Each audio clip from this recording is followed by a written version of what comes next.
profesor, mi nombre es Claudia Ñáñez Marticorena.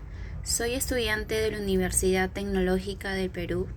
Con el permiso de usted, vamos a realizarle una serie de preguntas con el objetivo de que nos ayude a saber más de la carrera de Derecho. En primer lugar, una de las preguntas sería, ¿por qué usted eligió estudiar la carrera de Derecho? Ante todo, buenas noches por la invitación, encantado de resolver sus preguntas y en ese sentido voy a manifestarle, ¿no? Que yo elegí la carrera de Derecho por dos motivos. El primer motivo se debió básicamente a mi señora madre, que fue abogada, y constantemente en las reuniones que teníamos en el almuerzo, en la cena, en el desayuno, nos manifestaba a mi hermano y a mí las bondades y las ventajas de ser abogado, que la carrera de Derecho implicaba, ¿no?, la resolución de conflictos y que cada persona en cualquier momento de su vida, ¿no?, iba a necesitar de un abogado para que le asesorara y le resolviera sus problemas. Eso por una parte. Y por otra parte, me motivó estudiar la carrera de Derecho y elegí dicha carrera.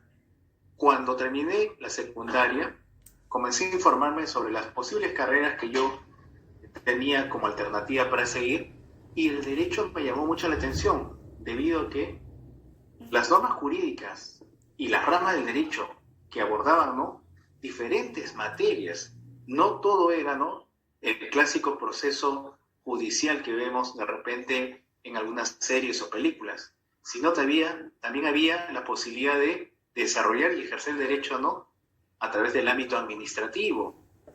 Y también había ramas del derecho relacionadas tanto entre particulares como entre un particular y el Estado.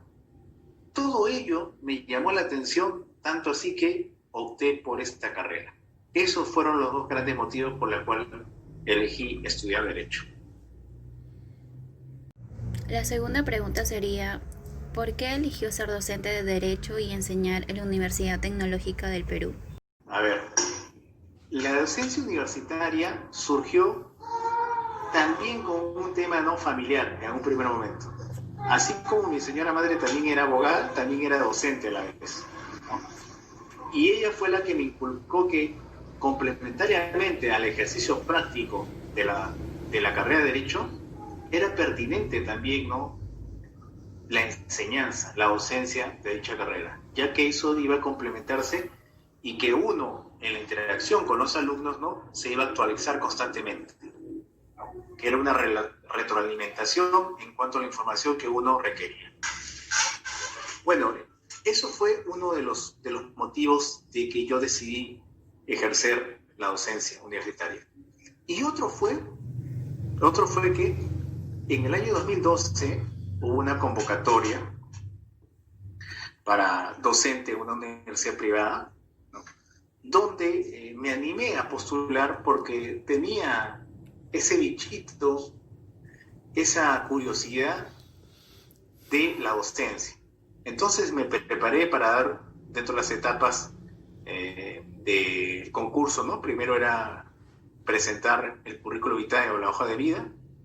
Segunda etapa era dar una clase modelo, una clase magistral, ¿no? Y finalmente una entrevista.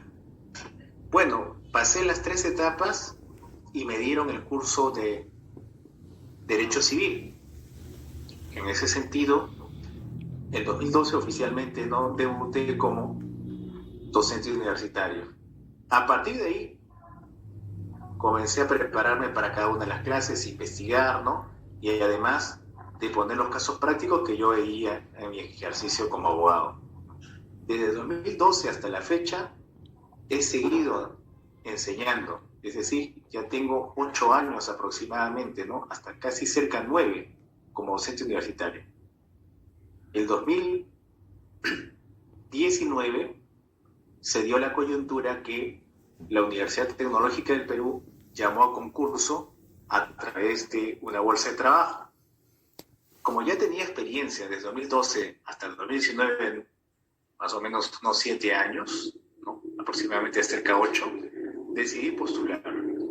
Además que el UTP no solamente era una posibilidad de trabajo, sino que era un escenario interesante dónde podía desarrollarme como docente, ya que la UTP, a diferencia de muchas universidades, es una universidad seria, que hay un cumplimiento respecto a sus trabajadores en cuanto a los compromisos laborales y adicionalmente nos da la posibilidad de constantemente capacitarnos a los docentes. Cuando nosotros ingresamos, el grupo de docentes que ingresamos a la UTP, ¿no?, habiendo pasado un proceso de selección muy riguroso, luego nos dieron una inducción laboral en cuanto a cómo era el modelo de clase que íbamos a impartir.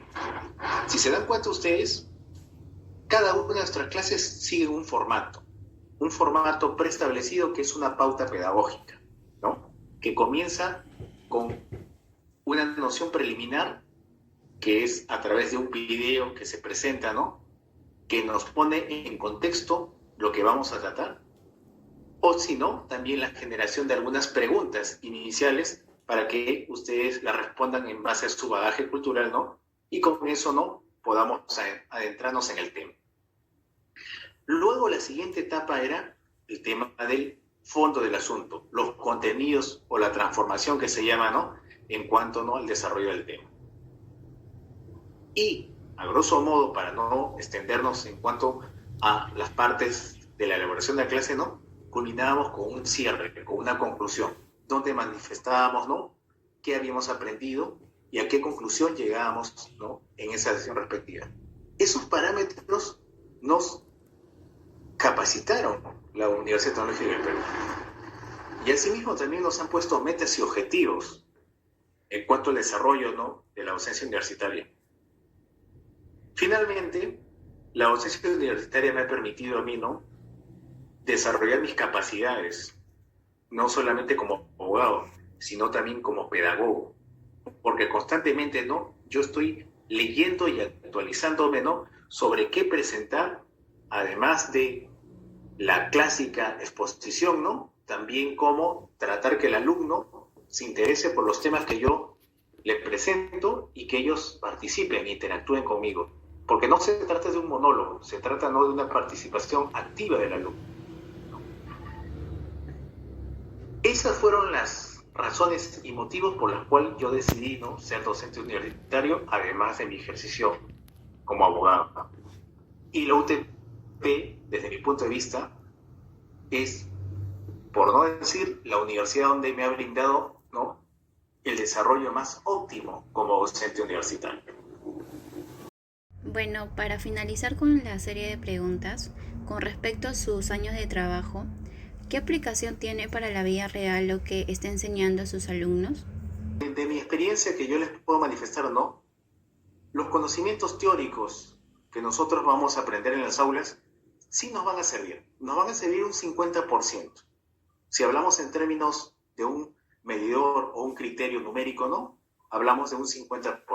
¿Por qué les digo 50%? Porque el otro 50% depende, ¿no?, del alumno, que él mismo, ¿no?, comience a investigar y a practicar y ejercer, ¿no?, en el mundo real, ¿no?, el derecho, a través de prácticas, a través de desarrollos de proyectos escritos, proyectos de resoluciones, además de también ser autodidacta en ir a la biblioteca o a través de internet investigar sobre las normas jurídicas que se van actualizando.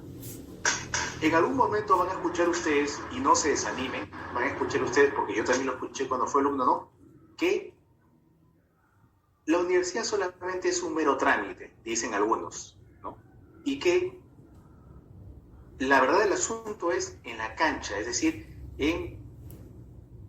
cuando el estudiante de Derecho se convierte en abogado y comienza a litigar, cuando comienza, ¿no?, a aplicar el derecho en la sociedad. Bueno, desde mi punto de vista modesto podría decirle que no es cierto del todo ello. Porque si uno no tiene una base en cuanto a la teoría, en la práctica vas a cometer muchos errores. Por ejemplo, si tú no sabes las clases de resoluciones que existen en materia procesal, vas a confundir lo que es una resolución llamada auto de una resolución llamada edicto, ¿no? O decreto. Y vas a confundir, ¿no?, esas mismas con otra resolución llamada sentencia, ¿no? Cada una de ellas tiene un contenido distinto. Por otro lado, la teoría también te da la posibilidad de desarrollar los conceptos y definiciones de cada una de las instituciones jurídicas. Mucha gente piensa que en el derecho no hay conceptos que se manejan dentro del sentido común. Y yo les podría decir que no del todo. Hay que estudiar y que investigar, ¿no? Por ejemplo, el tema de, cuando ustedes escuchan la tradición, seguramente muchos de ustedes lo relacionarán con la costumbre. Bueno, la tradición en los derechos reales es un modo de transferencia de la propiedad de un bien mueble. Y ahí hay un tema de confusión para el ciudadano común y corriente. Si tú le preguntas a alguien que no estudia derecho qué cosa es la tradición, seguramente te va a decir, no, es algo relacionado a la costumbre. Bueno, en cambio, si tú te capacitas en derechos reales respecto al modo de transferencia de un bien mueble, la entrega del bien mueble es lo que se denomina traditio, tradición, ¿no? Y que los romanos nos han legado ese tipo de concepto. Entonces, yo les podría decir, ¿no?, que la teoría impartida en las universidades, y que también hay algunas universidades que comienzan a ejercer la práctica constantemente los estudiantes, ¿no?, sí les va a servir en la vida diaria, en el ejercicio de la profesión. En el ejercicio de la profesión ustedes ya podrán ese otro 50% que depende de cada uno de nosotros. La universidad te da las herramientas e instrumentos, es el 50%, y el otro 50% depende del alumno. Así es, jóvenes.